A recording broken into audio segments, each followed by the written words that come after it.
We're in Mexico, and it is making us think about our video from last week and issuing a little bit of a caveat. This week in life insurance, we are still in Mexico City. I am on the Avenida Amsterdam. It's absolutely beautiful here. It's a great place to go running.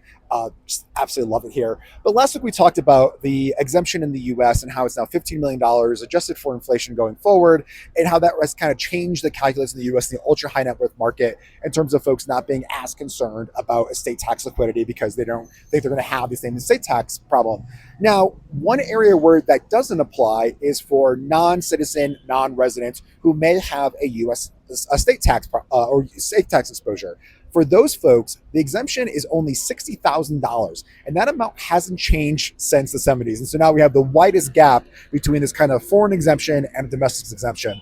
And so, how might that play out, and how might life insurance help solve a problem? So we're in Mexico. And so if you are a Mexican citizen who owns stock in US companies like Apple, you now have a potential US estate tax exposure because US stocks are considered US cited no matter where the brokerage account is. So you might have your account here in Mexico City and get your brokerage statement every month here in Mexico City, but you now have a US estate that you have to worry about.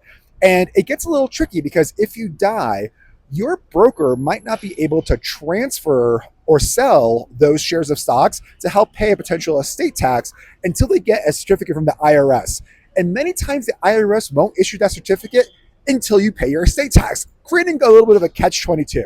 And this is where life insurance can kind of step in because under IRS rules, life insurance proceeds on the deceased aren't going to be considered part of the estate. So your family, your estate can use the proceeds from that life insurance policy to help pay that US estate tax that you might have. And then you can get the certificate and do whatever you want with the shares. So it's a little bit of a wrinkle in the kind of estate tax exemption debate because if you're not a US citizen and not a US resident, but have a US estate, you have a much, much, much lower exemption and a whole new set of problems to worry about. That's all for this week. We'll talk to you soon.